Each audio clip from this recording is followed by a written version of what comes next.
ఇక big breaking news చూస్తున్నాం. రైతులకైతే కేంద్ర వ్యవసాయ శాఖ మంత్రి అయితే శుభవార్త చెప్పినట్లయితే తెలుస్తుంది. మరి కేంద్ర వ్యవసాయ మంత్రి దేనికోసం శుభవార్త చెప్తుండ్రు రైతులకైతే ఒకసారి చూద్దాం.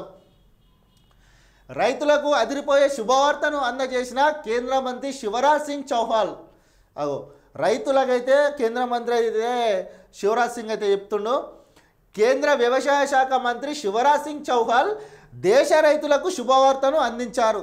చాలా కాలంగా ఫసల్ బీమా యోజనలో కవర్ కాకుండా ఉన్న కీలక విపత్తు అయిన రెండింటిపై ఆయన స్పందించారు.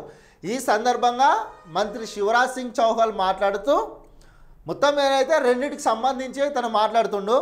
నేను ఈరోజు మీకు శుభవార్తను ఇస్తున్నా. ప్రధానమంత్రి ఫసల్ బీమా యోజన కింద 2 నష్టాలు కవర్ కావడం లేదు. మొత్తం ఏదైతే 2 నష్టాలు అయితే కవర్ కావడం లేదని అయితే నేను చెప్తుండు. వీటిపై చాలా కాలంగా డిమాండ్ చేస్తున్నారు. ఒకటి అడవి జంతువుల వల్ల పంటలకు నష్టం, అడవి జంతువుల వల్ల పంటలకైతే నష్టం జరిగేది.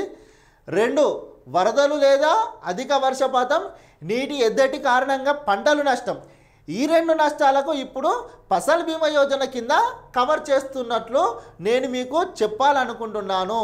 మొత్తం మీదనైతే ఏంటిది 2 మన వరదలు లేదా వర్షపాతం, నీటి ఎద్దడికి, ఇదొకటి అడవి జంతువుల వల్ల పంటల నష్టం. వీటికి సంబంధించి అయితే ఫసల్ బీమా సారి చెప్తుండేందంటే ఫసల్ బీమా కింద నష్టపరిహారము ఇస్తున్నట్లయితే కేంద్ర వ్యవసాయ శాఖ మంత్రి అయితే చెప్తున్నాడు.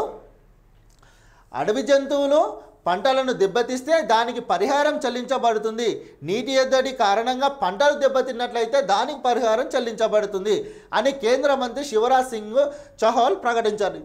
మొత్తం మీదనైతే పంటలు 2 విధాలుగా, ఒకటి అడవి జంతువుల వల్ల, 2 వర్షపాతం, నీటి ఎద్దడి వల్ల పంటలు నష్టపోతే ఫసల్ బీమా కింద వాళ్ళకు నష్టపరిహారం చెల్లించబడుతుందని అయితే కేంద్ర మంత్రి వ్యవసాయ శాఖ మంత్రి అయితే చెప్పడం జరిగింది. ఇక ఇట్లా దీని ద్వారా అయితే రైతులలో అయితే కొంచెం ఆనందం అయితే వ్యక్తం చేస్తున్నారు.